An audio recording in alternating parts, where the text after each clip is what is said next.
चमोली में एवलांच से तबाही के बाद अब पहाड़ों पर आफतकाल जारी है। जम्मू के कश्मीर से हिमाचल प्रदेश और उत्तराखंड तक जबरदस्त बर्फबारी देखने को मिल रही है, जिसे देखते हुए मौसम विभाग ने अलर्ट जारी किया है।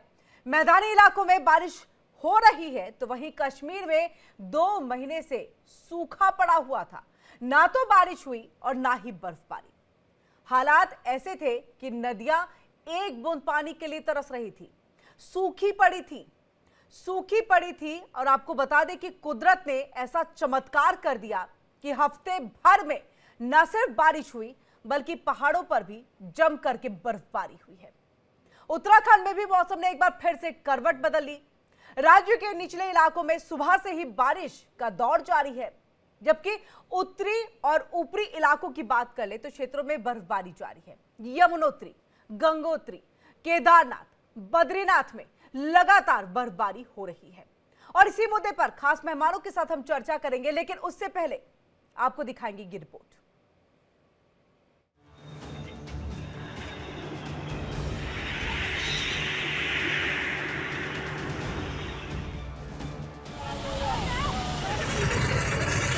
एवलांच के बाद पहाड़ों में आपातकाल जारी। कश्मीर, हिमाचल, उत्तराखंड में भारी बर्फबारी। आसमानी आफत से एग्जाम डेट आगे बढ़ी। मार्च का महीना शुरू हो गया है। दिल्ली एनसीआर में धीरे धीरे तापमान गर्मी बढ़ा रहा है, लेकिन देश के पहाड़ी राज्यों में भारी बारिश और बर्फबारी ने मुश्किल बढ़ा दी। हिमाचल प्रदेश और उत्तराखंड के ऊपरी इलाके में 3 दिन से भारी बर्फबारी और निचले इलाकों में बारिश हो रही है। लाहौल स्पीति, नारकंडा, चंबा समेत कई जगहों पर आसमान से बरस रहे सफेद आफत की वजह से घर से लेकर सड़कें सफेद हो गई। बर्फ को हटाने का काम जारी है। वहीं उत्तराखंड के उत्तरकाशी, चमोली, रुद्रप्रयाग, पिथौरागढ़ और बागेश्वर शामिल हैं, जहां काफी बर्फबारी हुई। स्टेट इमरजेंसी ऑपरेशन सेंटर के मुताबिक राज्य में 3 दिन की बर्फबारी से 650 से ज्यादा सड़कें और 2300 से ज्यादा ट्रांसफार्मर ठप हो गए हैं। बद्रीनाथ नेशनल हाईवे बंद हो गया है। कांगड़ा और कुल्लू जिले में बादल फटने से आई बाढ़ में 10 से ज्यादा गाड़ियां बह गई। चंबा और मनाली में भी स्कूल कॉलेज बंद कर दिए गए।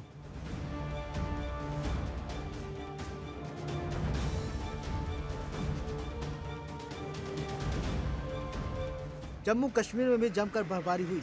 मौसम के इस आपातकाल ने अनंतनाग, भलेसा, डोडा समेत कई जिलों में जनजीवन अस्त व्यस्त कर दिया है। बर्फ की सफेद चादर से सब कुछ ढक गया है।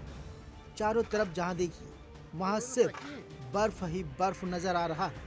हालांकि सड़क पर जमी बर्फ की मोटी मोटी परतों को बीआरओ की टीम मशीन की मदद से हटाने में जुटी। खराब मौसम की वजह से जम्मू कश्मीर सरकार ने स्कूलों में विंटर वेकेशन 6 दिनों के लिए बढ़ा दिया है।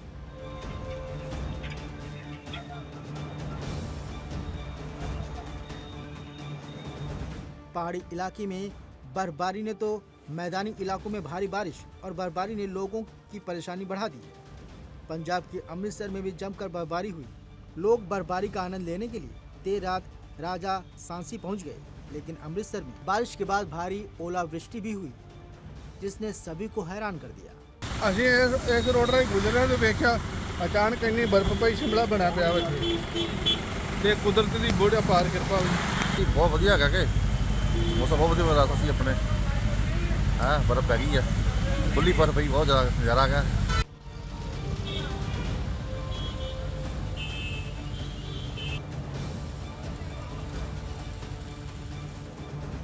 कश्मीर में पिछले 2 महीनों से बारिश और बर्फबारी नहीं हुई थी, लेकिन अब अचानक मौसम ने करवट ली और पूरे कश्मीर में बर्फ की मोटी परत जम गई। इससे ठंड और मुश्किलें दोनों बढ़ गईं। अब सवाल ये है कि क्या प्रशासन इस मौसम के कहर से निपटने के लिए तैयार है? Bureau report, India daily.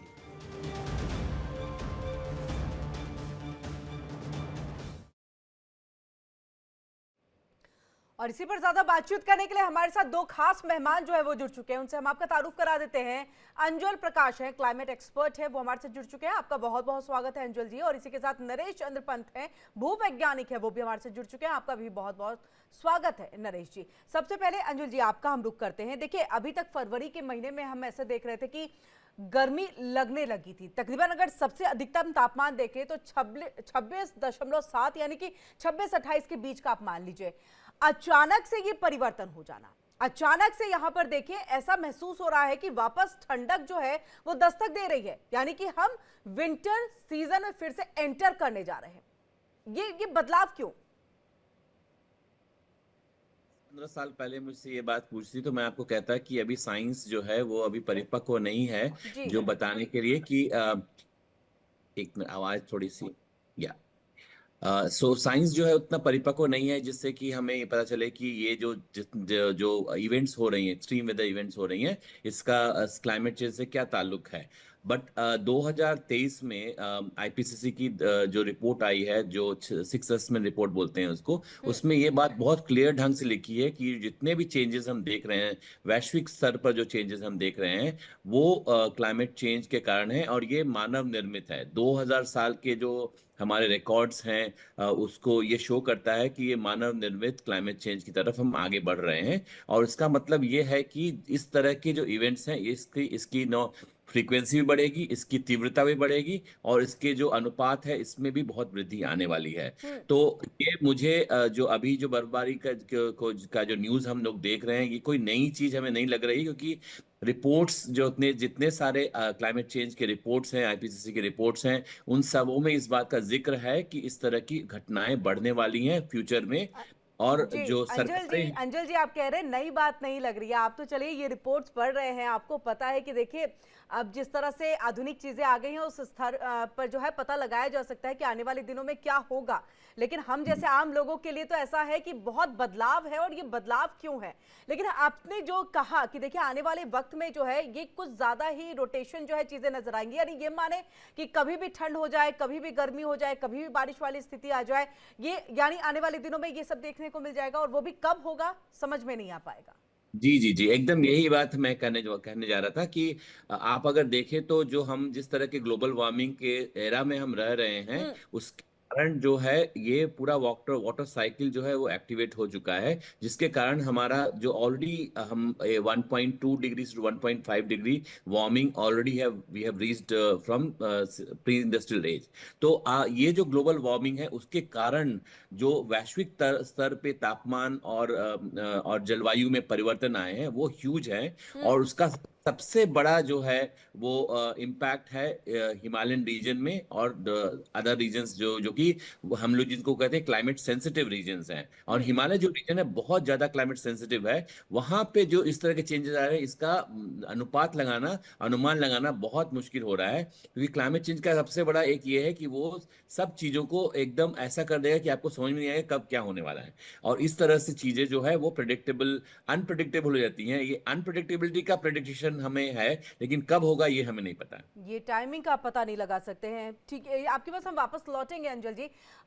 Naresh जी आपके पास आते हुए, क्योंकि देखिए ना केवल आसमान से आफत बरस रही है, मतलब ये समझिए कि देखिए कभी भी बारिश है, कभी भी ठंड, कभी भी गर्मी, कब क्लाइमेट चेंज हो जाए कुछ पता नहीं चल रहा है। इवन अगर हम धरती की भी बात कर ले तो वहां से भी कब स्थिति ऐसी बदल जाए वो भी पता नहीं चल रहा है। क्योंकि देखिए हाल फिलहाल में हम दिल्ली एनसीआर में जिस तरह से भूकंप के झटके, जो कभी 5 के करीब जो है तीव्रता उसकी मापी गई, कभी जो है 2.4 के करीब मापी गई। अगर हम गाजियाबाद की कर ले तो यहाँ पर भी हाल फिलहाल के दिनों में जो है इसी तरह की स्थिति देखने को मिली थी कि भूकंप के झटके जो है हल्के ही सही लेकिन महसूस हुए थे। ये सब कुछ बदल रहा है, सब कुछ बदल रहा है। आने वाले दिनों में नरेश जी कैसे देखें और क्या समझे क्लाइमेट चेंज की वजह से अगर ये सब स्थितियां हो रही हैं तो भांपा जाए और कैसे ठीक किया जाए? देखिए क्लाइमेट चेंज अनप्रेडिक्टेबल है, एक तरह से सही है, मगर ये गलत भी है इन द सेंस कि ग्लोबल वार्मिंग हो रही है। यानी कि ट्रेंड बड़ा क्लियर है कि टेम्परेचर बढ़ रहा है, और जो इसका किस संदर्भ में बढ़ रहा है कि जब से हमारा इंडस्ट्रियलाइजेशन हुआ है तब से बढ़ रहा है। अभी आपके एक्सपर्ट ने मेंशन भी किया कि वो 1.5 डिग्री से ऊपर जो कि हमने सोचा था कि अभी कुछ टाइम नहीं होगा, वो उससे भी ऊपर जा रहा है।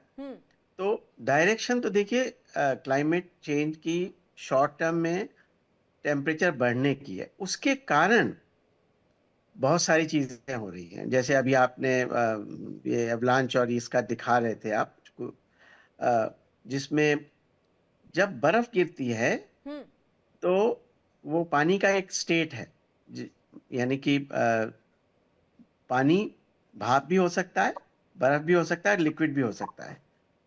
जब ग्लोबल वार्मिंग से टेम्परेचर बढ़ता है तो आप समझ लीजिए भाप या वो थोड़ी सी ज्यादा हो जाती है। उसके दो चीजें उससे होती हैं। एक कि वो इटसेल्फ एक्ट करता है एज ग्रीन हाउस गैस, यानी कि वो उस ग्लोबल वार्मिंग को और बढ़ाता है।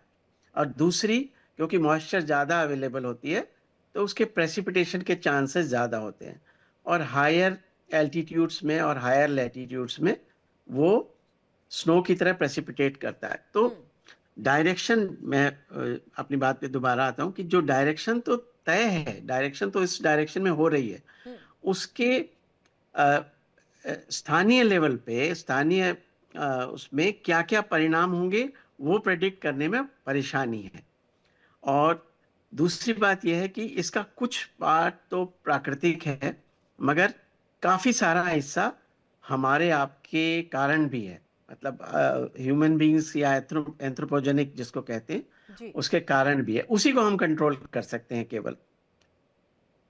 बिल्कुल। तो बस ये चीज है जो अगर हम समझ लें पॉलिसी लेवल पे और हर लेवल पे, तभी इसका थोड़ा बहुत निदान हो सकता है, वरना ये रियली बहुत खतरनाक है। बिल्कुल। देखिए, आपने खतरनाक की बात की, लोग यहाँ पर मजे ले रहे हैं। हम जो लगातार यहाँ पर शॉर्ट्स जो है दिखा रहे हैं, लोगों की तस्वीरें दिखा रहे हैं कि किस तरह से वो जो बर्फ पड़ी है या फिर ओलावृष्टि जो हुई है अमृतसर के अंदर में, उन सबका मजा लेते दिख रहे हैं। लेकिन अंजल जी देखिए, सीधे तौर पे नरेश जी कह रहे हैं कि खतरनाक है।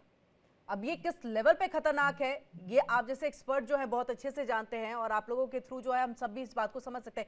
लेकिन मानव निर्मित आपने भी कहा, इसी बात का जिक्र जो है नरेश जी भी कर रहे हैं कि देखिए, ह्यूमन की तरफ से ही यह सारी चीजें जो है वो की गई है। कुछ कुछ चीजें जो है वो प्राकृतिक है, लेकिन ज्यादातर हमारी ही गलती है।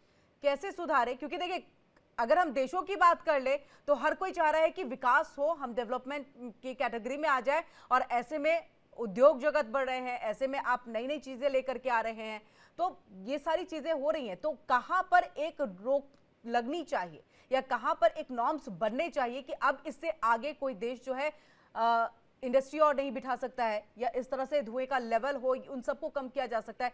कैसे इस चीज को ठीक किया जाएगा? आप ज्यादा क्लियर और सही तरीके से बता पाएंगे?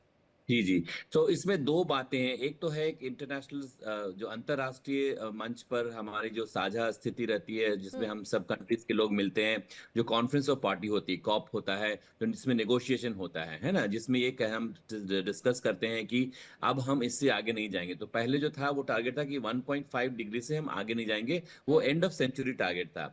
अब हम देख रहे हैं कि वो तो ऑलरेडी हमने 2024-25 के दौरान ही हम उसके नजदीक पहुंच गए हैं। तो अगर हम तो अभी जो एंड ऑफ सेंचुरी टारगेट है वो 2 डिग्री का है, कि 2 डिग्री से ज्यादा हम ग्लोबल वार्मिंग नहीं जाएंगे। जिसका मतलब ये है कि सब कंट्रीज अपने अपने टारगेट फिक्स करेंगे, और हम हर साल रिपोर्ट करेंगे कि हमने क्या किया है अपने कार्बन उत्सर्जन को कम करने के लिए, है ना। तो और ग्रीन हाउस गैस इमिशन को कम करने के लिए ये हमारा वो है। लेकिन इसमें एक बहुत बड़ा मसला ये है जो global north versus global south का है। ग्लोबल नॉर्थ है, जो इंडस्ट्रियलाइज कंट्रीज हैं, वो नहीं चाहती हैं कि उनके इकोनॉमिक डेवलपमेंट में, उनके उत्सर्जन में, कार्बन उत्सर्जन में कोई भी रोक लगे। और ग्लोबल साउथ की जो कंट्रीज हैं, जो कि गरीब जनता है, जो लोग इससे डिसबेनिफिटेड हैं, वो कह रहे हैं कि भैया हमें तो इसकी भरपाई चाहिए। आपने जो ये आज जो कार्बन उत्सर्जन किया है, 70-80% जो आज का कार्बन उत्सर्जन है वो आपका किया कराया है, तो आप हमें पे करें इसके लिए। और उसके बाद में हर बात, अभी जो रिसेंट कॉप हुआ था उसमें भी ये बात हुई कि हम अभी नहीं देंगे, हम 2035 में आपको देंगे। 2035 तक कौन रुकेगा आपका? आप देखिए तो अगले 10 साल से और क्या चेंजेस होने वाले हैं। ये कास्केडिंग इफेक्ट हम इसको बोलते हैं क्लाइमेट चेंज में। आज एक हुआ, उसका और दुगना तिगना चौगुना ये काम होने वाला है। तो इसका दो ही उपाय मेरे हिसाब से लगता है, दो चीजें हम लोग बात करते हैं, एक अडेप्टेशन और एक मिटिगेशन। अडेप्टेशन एक को कैसे अडेप्ट करें। मिटिगेशन लॉन्ग टर्म इफेक्ट है कि हम अपना कार्बन करें, लेकिन उसमें कार्बन उत्सर्जन जो है वैश्विक स्तर पर कम होना पड़ेगा। और उसमें जो अभी के हिसाब से जो थर्ड तीन जो बड़ी कंट्रीज है उसमें चाइना, अमेरिका और भारत, ये तीन कंट्रीज है जो अभी कर रहे हैं। लेकिन जो हिस्टोरिकल इमिशन है वो तो अमेरिकन और यूरोपियन लोगों ने किया है, और उसका जो 30 साल लगते हैं क्लाइमेट चेंज को लेने, तो आज का जो क्लाइमेट चेंज है वो हमारी कारस्तानी नहीं है, वो उनकी कारस्तानी है। तो ये बात जो है ये क्लाइमेट जस्टिस की जिसका डिस्कशन पे आता है, जहां पे सब डिस्कशंस फेल हो जाते हैं क्योंकि कंसेंसस नहीं बन पा रहा है। तो उसमें वो बहुत मसला आता है हमें कि हम किस तरह से वैश्विक स्तर पर एक कंसेंसस बना के रखें। इसमें बहुत बहुत मुश्किलात हो रहे हैं हमें। जी बिल्कुल नरेश जी, देखिए अभी हम अगर राजस्थान की एक तस्वीर दिखाएं, और कहीं ना कहीं राजस्थान की तस्वीरें भी जो हम दिखा रहे होंगे, ये जम्मू कश्मीर की तस्वीर जो है वो हम दिखा रहे हैं कि देखिए जहां पर पहले तो बिल्कुल भी बारिश नहीं हुई, लोग बूंद बूंद पानी के लिए तरसे। जम्मू कश्मीर के अंदर में बर्फबारी नहीं हुई, इस वजह से वहां पर एक गेम होना था, वो खेल जो है वहां पर नहीं हो पाया। अब अचानक से देखिए मौसम ने यहाँ पर करवट लिया, बदलाव हुए यहाँ पर, और उसके बाद देखिए बर्फबारी ही बर्फबारी, और जबरदस्त मतलब वहाँ हर चीज जो है बर्फ से पूरी तरह से ढका हुआ है, लोग मजे ले रहे हैं। ऐसे में ये कहा जा रहा है कि राजस्थान में भी देखिए अभी ओलावृष्टि हुई, जम्मू कश्मीर जैसी तस्वीर वहां पर भी नजर आ रही है। पश्चिमी विक्षोभ का सबसे ज्यादा प्रभाव नजर आ रहा है। देखिए जो पश्चिम में है उनमें पश्चिमी विक्षोभ का प्रभाव तो नजर आएगा ही। जी मैं आपसे इसको थोड़ा दूसरे तरीके से मैं बिल्कुल। कहना चाहूंगा कि एक बात तो ये है कि हम इसको देखिए, जो एटमॉस्फेयर है, हवा है, उसमें देशों की बाउंड्रीज नहीं है। इसीलिए ये एक जगह होने से मतलब जब तक विश्व में इसके बारे में सहमति नहीं होगी या बड़े लेवल पे सहमति नहीं होगी, जैसे कि 2015 दिसंबर में पेरिस कॉन्फ्रेंस में हुआ था, एग्रीमेंट में हुआ था, तब तक परेशानियां रहेंगी इस बारे में। मगर अब अभी जो सिचुएशन है, मैं अगर एक शब्द यूज करूं, हाई एंट्रोपी स्टेट है ग्लोबली। अमेरिका ने अपने आप को टेंटेटिवली विड्रॉ कर लिया समझिए इन एग्रीमेंट से, और उसका काफी असर पड़ता है। और ये बात सही है कि क्लाइमेट जस्टिस का जो इशू है वो भी बहुत इम्पोर्टेंट है, क्योंकि जो रिलेटिवली पुअरर इकोनॉमीज हैं वो सस्टेन नहीं कर सकते लो कार्बन एमिशन को, तो उनके लिए भी वो जरूरी है। तो ये मिलजुल के ही हो सकता है। इसीलिए जो कॉप मीटिंग्स है, कॉन्फ्रेंस ऑफ पार्टीज मीटिंग है, वो बड़ी इंपॉर्टेंट थी, मगर उसमें कंसेंसस, थोड़ी सी लॉन्ग टर्म कंसेंसस चाहिए। बट अनफॉर्चुनेटली क्या होता है कि इलेक्शन 4 या 5 साल के साइकिल में होते हैं, और जो लीडरशिप है वो उसी को कंसंट्रेट करती है। तो इस कारण से हमारे जैसे देश ने, जो कि रेस्पॉन्सिबिलिटी, कई हमारे बहुत सारे टारगेट्स एनडीसीज जो हैं वो वी आर मीटिंग, मतलब हम लोग उस सही रास्ते में हैं। मिटिगेट करने के लिए दूसरे तरीके से हमारी जो मीडियम टर्म प्रेडिक्शंस वगैरह हैं वो भी बहुत इम्प्रूव हुई हैं। इसीलिए आप देखिए कि वो एक फैक्टर है जिससे हम नुकसान से कुछ हद तक और काफी हद तक बच सकते हैं, और हम बच भी रहे हैं उस सेंस में। तो वो हम अपने देश के स्तर पे तो कर सकते हैं, मगर उसको वैश्विक ग्लोबल स्तर पर करने के लिए एक ग्लोबल एग्रीमेंट या ग्लोबल कंसेंसस की जरूरत है। ये परेशानी सबकी है, नहीं, लेकिन ऐसा नहीं कि अमेरिका में ये नहीं होगा। अमेरिका में जैसे आपने अभी बताया भी कि देखिए उस चीज से जो है अमेरिका ने अपने आप को बाहर निकाल लिया, सीधे तौर पे भारत पे भी आरोप लगाया, अन्य कंट्रीज पे भी उसने कहा है कि यहाँ से सबसे ज्यादा जो है ग्लोबल वार्मिंग के लिए रिस्पॉन्सिबल चीजें जो है वो होती हैं, वहीं से होती हैं, भारत और अन्य देशों से। अमेरिका से ऐसा कुछ नहीं होता, इसलिए हम निकल रहे हैं, इससे विड्रॉ कर ले रहे हैं। अब ऐसे में जो आप कह रहे हैं कि एक मंच पे आके, एक स्तर पे आकर के ये चीजें हो जाए, तो क्या लग रहा है कि पॉसिबिलिटी है? ह्यूमन रेस के सर्वाइवल के लिए इसके बिना होना बड़ा मुश्किल होगा। अगर हम ये नहीं करेंगे, जितना भी साइंटिफिक एविडेंस है, जितना भी डाटा है, वो ये बताता जा रहा है कि क्लाइमेट स्केप्टिक्स जो थे, जो इस बात को नहीं मानते थे, उनके लिए भी बिल्कुल मतलब बहुत अच्छे एविडेंस आ गए। देखिए जो अंटार्कटिका की आइस में 1 लाख पिछले 1 मिलियन ईयर 10 लाख साल की लगभग एटमॉस्फेयर के ग्रीन हाउस गैसेस के रिकॉर्ड हैं, जो 190 ppm और 290 ppm के बीच में वेरी करते हैं। 190 जब ग्लेशियल स्टेज होती थी, 290 जब इंटरग्लेशियल स्टेज होती थी। आज हम लोग 450 के आसपास हैं, और ये सब जब से इंडस्ट्रियलाइजेशन शुरू हुआ तब से ये कर्व लगातार ऊपर गया है। तो ह्यूमन इन्फ्लुएंस की कोई शक की गुंजाइश नहीं है, और उसका बड़ा बड़ा जो शेयर है वो इंडस्ट्रियलाइज्ड नेशंस को ही जाता है। तो जो आज हो रहा है उसका उद्गम, उसका सोर्स तो जो इंडस्ट्रियलाइजेशन समझिए 1840 के बाद से जो शुरू हुआ उससे है, उसमें कोई शक की बात नहीं है। तो ये आर्ग्यूमेंट तो केवल जबरदस्ती के लिए है, और इसको मिलजुल के ही संभाला जा सकता है। इसके अलावा अदर बहुत मुश्किल होगा इसको। बहुत मुश्किल होगा। अंजू जी, जो बात देखिए नरेश जी कर रहे थे उसी से रिलेट करके मैं एक चीज समझना चाहूंगी कि भारत, क्योंकि देखिए हर देश को अपनी अपनी चीजों को और बेहतर बनाने के लिए सोचने की जरूरत है। अन्य देशों पे वो कहीं ना कहीं निर्भर नहीं हो सकते, और नो डाउट ये जिस तरह से ग्लोबल वार्मिंग की चीजें चल रही है आपको साथ मिलकर के बैठ करके करने की जरूरत है। लेकिन अगर भारत ये चाहे कि हम अलग से इसको लेकर के कुछ उपाय निकाल करके, ऑप्शंस निकाल करके अपने क्लाइमेट को हम बेहतर कर सके, तो इसके लिए कुछ चीजें हैं जिसमें आप लूप में चीजों को ला सकते हैं।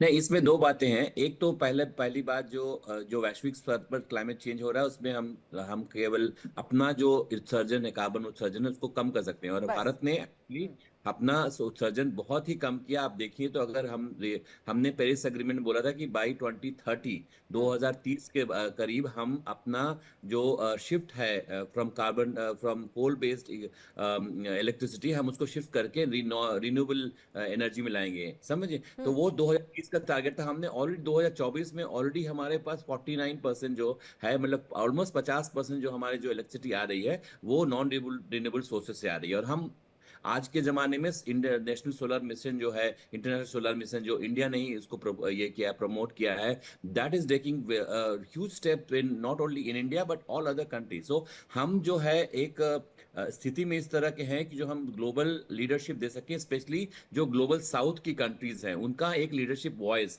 आप देखिए तो लास्ट जो बाकू में जो अजरबैजान में ये कॉप हुआ था उसमें भारत ने बहुत स्ट्रांग स्टेप लिया था। उन्होंने जिस तरह से उन्होंने बोला था वो उसको बहुत वर्ल्ड में लाउडेड वॉइसेस में उसको बढ़ोतरी हुई थी। भारत की इस पर सराहना की गई थी, क्योंकि ये जो है ये वैश्विक स्तर पे है, लेकिन इसकी लड़ाई जो है वो हर लेवल पे लड़नी पड़ेगी।